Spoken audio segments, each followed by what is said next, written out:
Chapter 1. Feminism is a necessary movement for the growth of every community. Mikki Kendall's first exposure to feminism was through her grandmother. She held firmly to her belief in specific gender roles and always worked, like her foremothers before her. Kendall's grandmother also knew the importance of education and mandated it for her 4 daughters and any children around. In her early years, Kendall realized that she did not enjoy fitting into situations. Initially, she thought there was some reward for being ladylike, but she soon realized that she was still not safe from sexism, racism, and other violence. Rather than be content with the many things happening around her, she learned to defend herself in various situations. Critiques of mainstream feminism tend to get more attention when they come from outside, but the reality is that the internal conflicts are how feminism grows and becomes more effective. Kendall noticed that feminists rarely talk about basic needs as a feminist issue. Her feminism became rooted in an awareness of how race, gender, and class affect a woman's ability to be educated, receive medical care, gain and keep employment, and get other necessary amenities. Food insecurity and access to quality education, safe neighborhoods, a living wage, and medical care are feminist issues. This summary looks at the many racist stereotypes that have developed over time and examines how a more inclusive community can be created. Keep reading to learn the truth about feminism and uncover all the hidden notes that have been forgotten over time.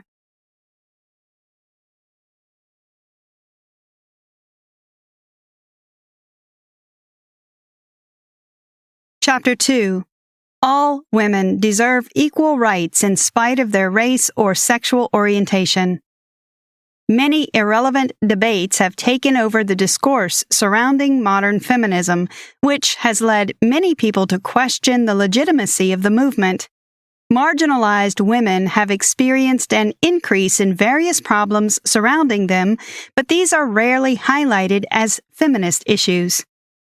In 2013, Kendall started #Solidarity is for white women, which accused mainstream feminism of focusing on solidarity centered on the concerns of white middle-class women at the expense of other women.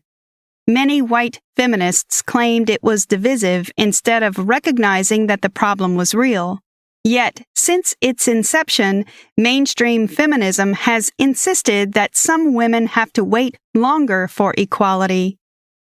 A one-size-fits-all approach to feminism is damaging because it alienates the very people it is supposed to serve without ever managing to support them. Mikki Kendall. For women of color, the many expectations and unfair treatment leave them feeling isolated. The language surrounding whatever issues feminists choose to focus on should reflect an understanding of how the issues' impact varies for women in different socioeconomic positions. When people face obstacles that vary by race and class, then their priorities also change. The most realistic approach to solidarity assumes that sometimes it simply isn't your turn to be the focus of the conversation.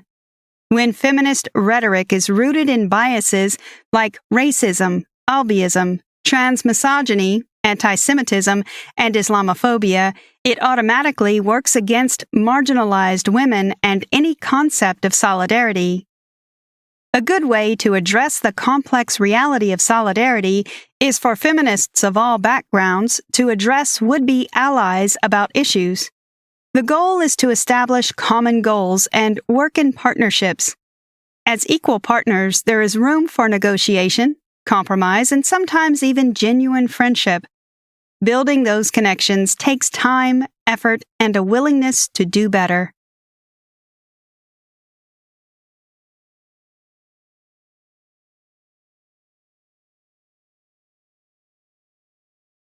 Chapter 3. Women are vulnerable and are often victims of violence that can lead to other long-term conditions. When Kendall was 6, She was caught in the middle of a gunfight between two strangers and was almost hit by a bullet. Guns are a feminist issue because many women, especially those from lower-income communities, face gun violence every day. Although people tend to focus on the impact of young men exposed to gun violence, girls are likewise gravely affected. Gun culture can develop out of a community's necessity to protect its members. Mainstream feminism must engage with gun violence as an everyday occurrence in the lives of many women.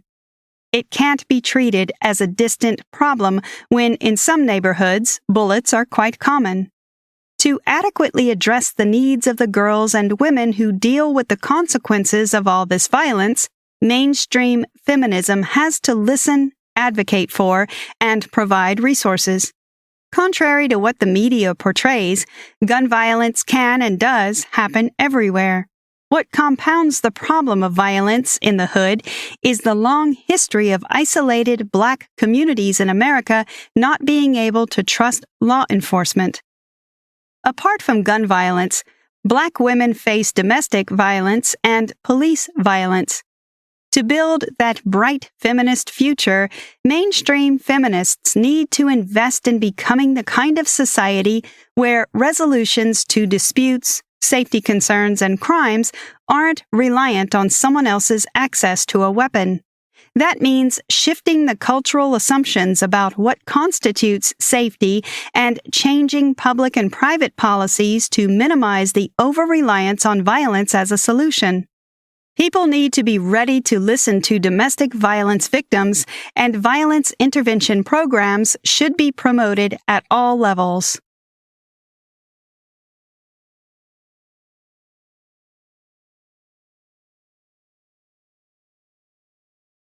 Chapter 4. Many women suffer because resources are not properly allocated to them. Kendall's first marriage ended in divorce, and afterward, she was on food stamps.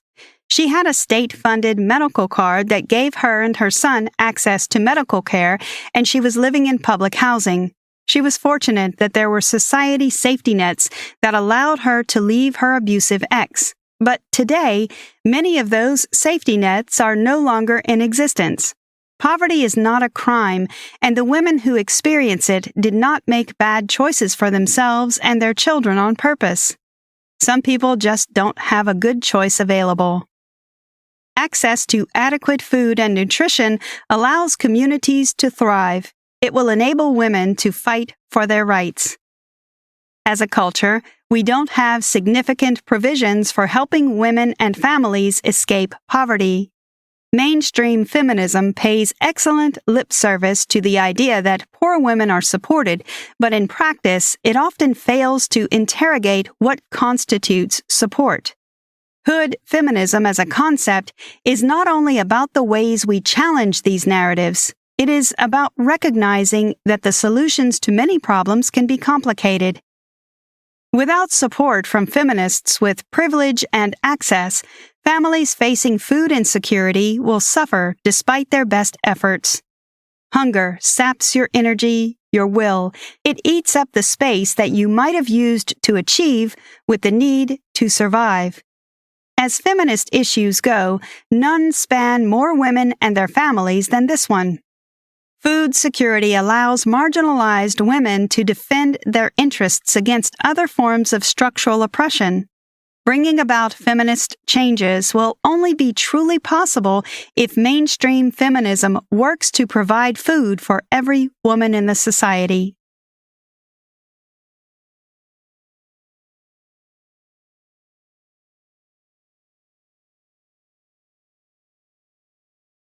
Chapter 5.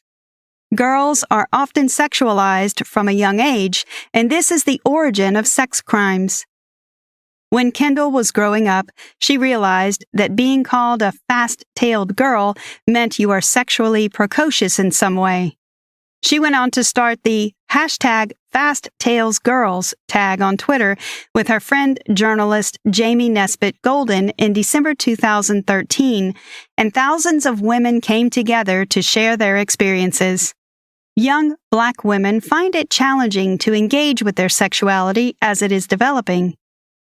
Research done over the past decade by the Black Women's Blueprint and the Black Women's Health Imperative, two organizations that address the specific needs and concerns of Black women, show that some 40 to 60% of Black American girls are sexually abused before the age of 18, and those girls are likely to be labeled fast-tailed retroactively by people who need to believe that what happened to them was their fault. For young Black American girls, there is no presumption of innocence by people outside their communities. Too many inside these communities have bought into the victim-blaming ideology that respectability will save them, not acknowledging that they are so often targeted regardless of how they behave. It is not enough to focus on the most visible victims. Feminists must use every opportunity to challenge rape culture at all levels. They must challenge the system that privileges rapists over their victims, which normalizes the harassment and abuse. Rape culture doesn't just happen. It is built consciously and unconsciously by societal norms. Rape is a violent act, but it is one of the final steps in the violence against marginalized people embedded in the fabric of human society. The first step in finding a solution is admitting that there is something that needs to be fixed. People will need to keep having these conversations, keep being open to the idea of working against these socially ingrained notions so that they can stop. More importantly, as a whole, feminism has to focus on change both inside individual communities and across the world. The narrative has to shift focus away from what victims can do to prevent it and teach people not to be predators in the first place.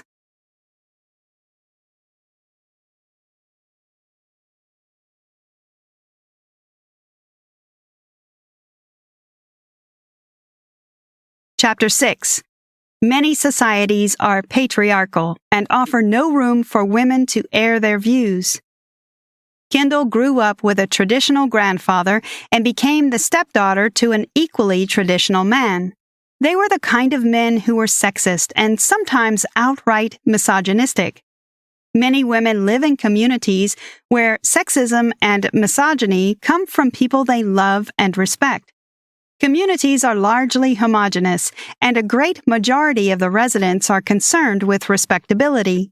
This is because of white patriarchal messaging about respect being reserved for those who are law-abiding, religious, and socially conservative.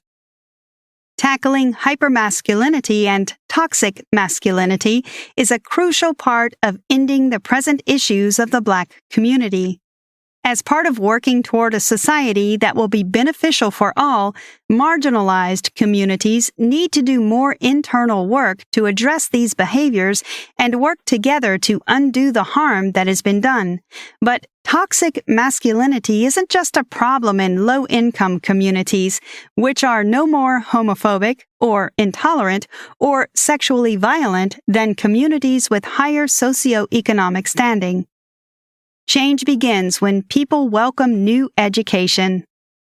Feminism needs to create room for marginalized communities to talk about more than reactions to educational failures and delinquency, and instead talk about what can be done to create a space for kids of color to thrive.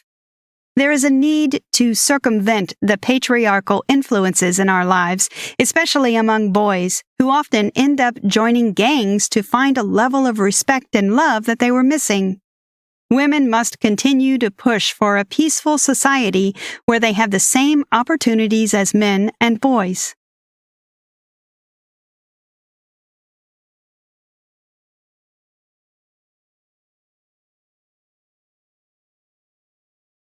Chapter 7.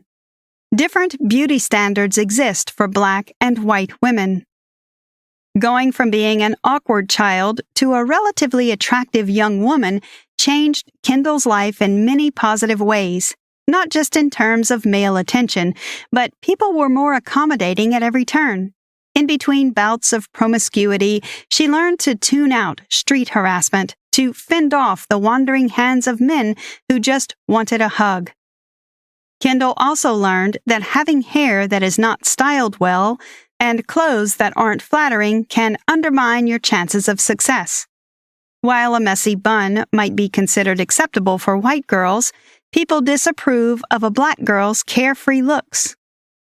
Societal pressure can result in risks that yield little or no reward. While colorism refers to discrimination based on skin color and that it disadvantages dark-skinned people while privileging those with lighter skin, it is about more than just beauty aesthetics.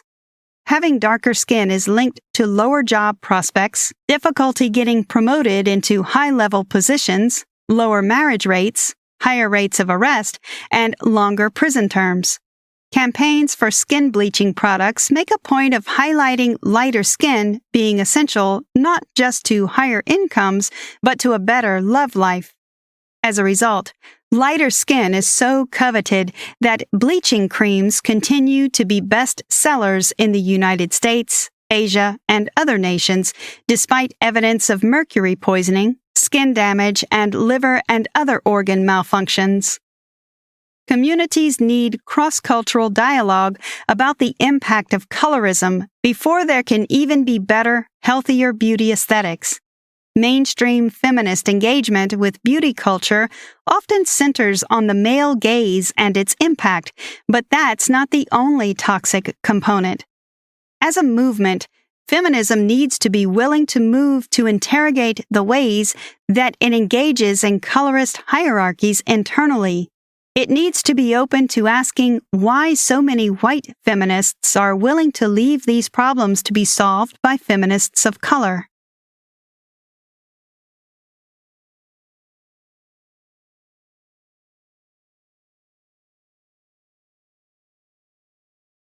Chapter 8.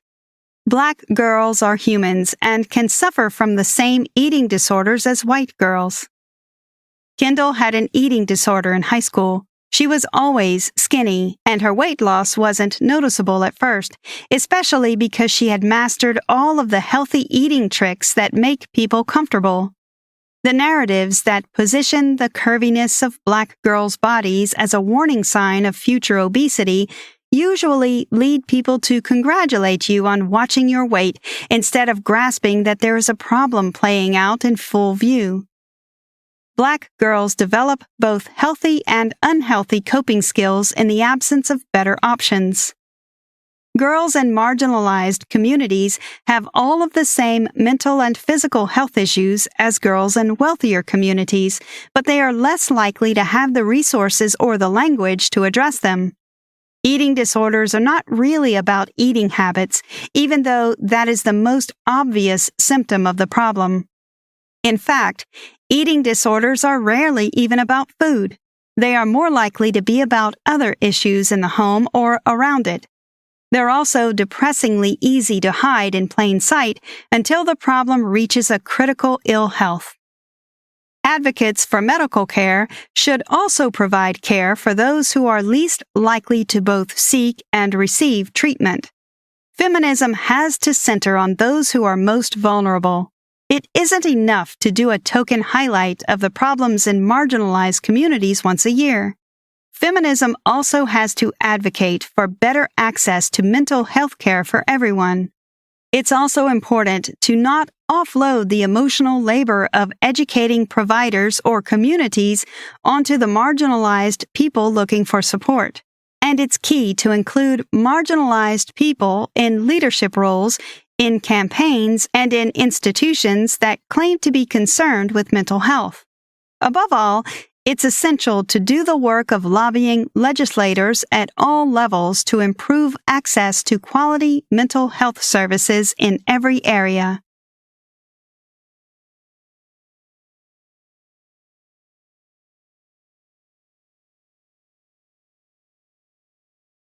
Chapter 9.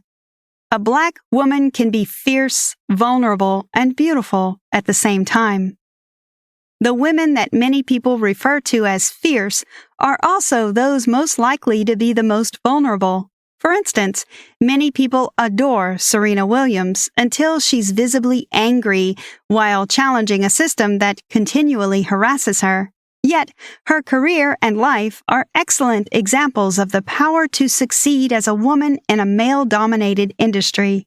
We need to understand that sometimes the fiercest women are humans too and need to be treated with kindness.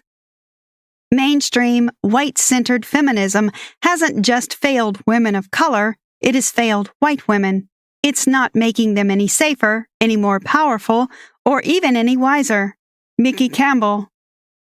There is a trend in some of these feminist books to tell you that the hood punishes you for being smart and that it hates those who reach for success. That wasn't Kendall's experience at all. The hood doesn't lack answers. It lacks resources, and so the priorities beyond basic survival are how to accumulate enough to set the next generation up for more success. The community grows when people show kindness to women regardless of their position or appearance. Contrary to many other views, Black Americans have their culture to defend. The truth is that no community hates learning or success. Successful people come from all walks of life, but accessing the lifestyle that those things are supposed to provide is much more complicated than it should be for marginalized people. Did you know?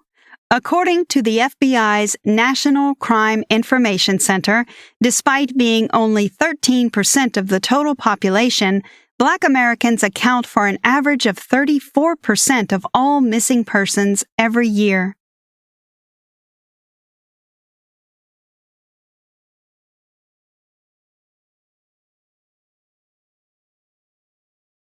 Chapter 10.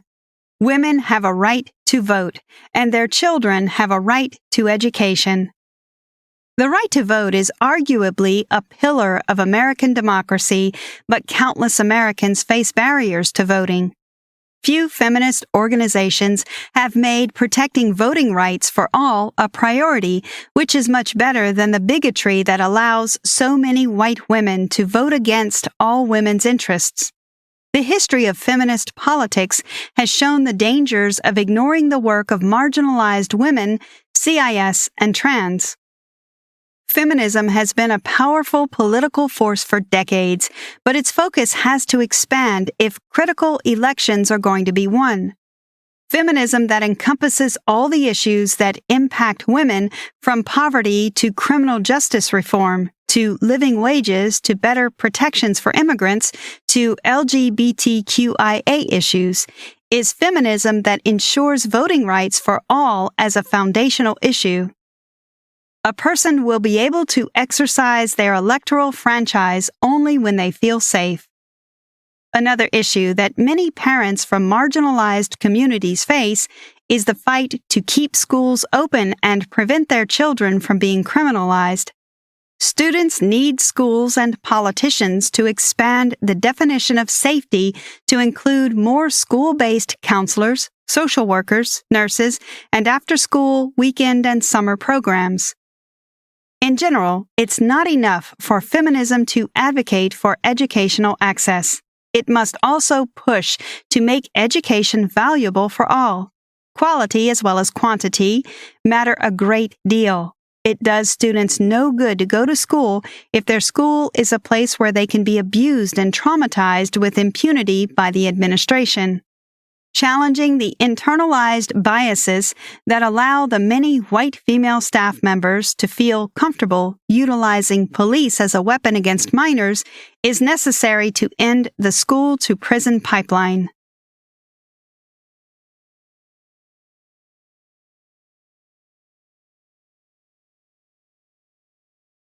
Conclusion. True feminist solidarity across racial lines means being willing to protect each other, speaking up when the missing women are not from your community, and calling out the ways that predatory violence can span multiple communities. Women must confront the dangers in their communities, schools, and churches to address any crisis. Women face more issues, such as inadequate housing and maternal mortality, and everyone needs to be ready to fight these battles. Intersectional feminism isn't easy. This is because privilege not only blinds you to the oppression, it blinds you to your ignorance even when you notice the oppression. When you have an immediate reaction of defensiveness when someone challenges you on your intentions, you need to stop, step back, and realize you are still part of the problem. The process of becoming a well-rounded feminist requires a lot of emotional investment. Despite narratives that present the anger of Black women as dangerous, it is that anger and the expressing of it that saves communities. No one has ever freed themselves from oppression by asking nicely. Instead, they have to fight, sometimes with words and sometimes with bullets.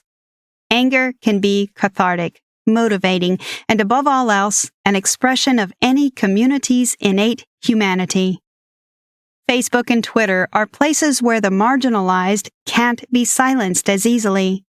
It's a place where attracting attention to social ills is easier if solutions aren't necessarily forthcoming.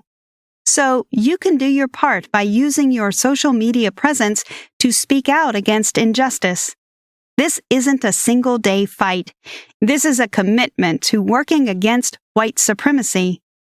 Now, mainstream feminism has to step up and get itself to a place where it spends more time offering resources and less time demanding validation. Try this. Identify the ways you failed to support the women around you and try to fix those relationships. Also, look for a group of feminists in your community and get involved in their projects.